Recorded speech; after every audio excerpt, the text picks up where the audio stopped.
De campagnes voor de gemeenteraadsverkiezingen op woensdag 21 maart zijn na carnaval in alle hevigheid losgebarsten. SP Venray trapte de campagne zaterdag af in en rond een tent op de Grote Markt.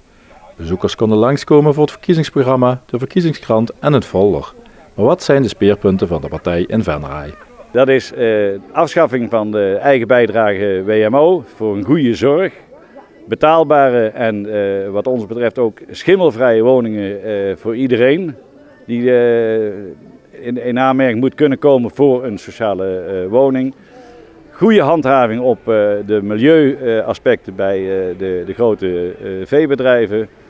Andere dingen waar wij ons al jarenlang hard voor maken is onder andere ook het jongerenbeleid. We willen van de BIE, het jongerencentrum, een echt jongerencentrum maken. En daarnaast de functie van poppodium. Dat er in Venray weer geweldig mooie popmuziek gemaakt kan worden. En dat mensen daar naartoe kunnen gaan. De SP gaat volgens lijsttrekker Jan Hendricks voor 7 zetels, 4 meer dan nu. Ze zit momenteel in de oppositie, maar wil graag in de coalitie komen. Wij sluiten van tevoren niemand uit. We willen met iedereen wel in de coalitie zitten. Want de SP die zegt wat ze doet en die doet wat ze zegt. Dus we maken goede afspraken en op basis van goede afspraken kunnen wij met iedereen in een coalitie zitten. De SP heeft ook haar ideeën voor het Venrayse winkelcentrum. We moeten het centrum dus gewoon goed bereikbaar houden. En zoveel mogelijk winkels zien te vullen eigenlijk op dit moment. En dat we een compact klein centrum hebben waar de mensen graag naartoe komen. Dus ook eigenlijk proberen de leegstand te vullen? Ja, de leegstand moet gevuld worden. Er is niks zo lelijk in een winkelstraat als leegstaande winkels. Want ja, daar komen de mensen niet voor. De mensen willen en het liefst wat apartere winkeltjes natuurlijk ook. Niet allemaal die grote winkelketens zoals we die in elke stad zien.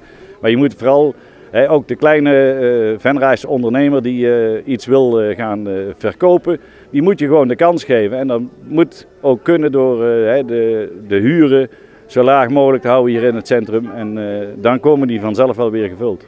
De partij hield tevens een schimmelspreekuur dat mede ondersteund werd door SP Tweede Kamerlid Frank Futselaar. Ja, wij vinden als Tweede Kamerfractie schimmelproblematiek heel erg belangrijk. Je ziet dat mensen veilig en gezond kunnen wonen, dat is centraal. En we krijgen vanuit heel veel plekken in het land te horen dat schimmel echt een probleem is. Waaronder in Venray, waar echt grondig onderzoek is gedaan. En dan blijkt toch gewoon dat 50% van de mensen in een wijk er last van hebben. En het is wel gewoon gevaarlijk. Ik bedoel, het is niet iets van dat is vervelend dat je schimmel hebt. Als je bijvoorbeeld opgroeiende kinderen hebt, is het echt een groot probleem. En daar moeten we iets aan doen. Dat moeten wij in Den Haag doen, maar dat moet zeker ook hier in Venray gebeuren. En wat zijn jullie van plan om te doen? Nou, ik weet dat ze hier bezig zijn met een actie en een zwartboek gaan maken. Want een van de zaken die natuurlijk gewoon moet gebeuren is dat de woningbouwcorporatie ingrijpt. En dan echt ingrijpt.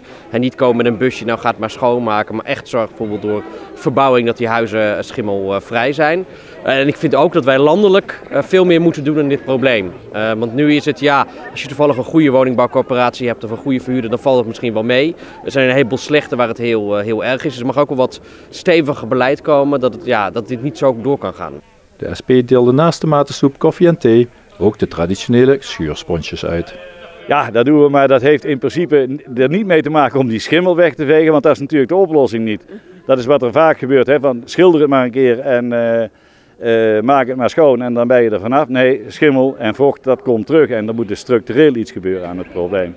En de schuursponsjes zijn vooral symbolisch bedoeld om de zaak in Venray mooi schoon te vegen.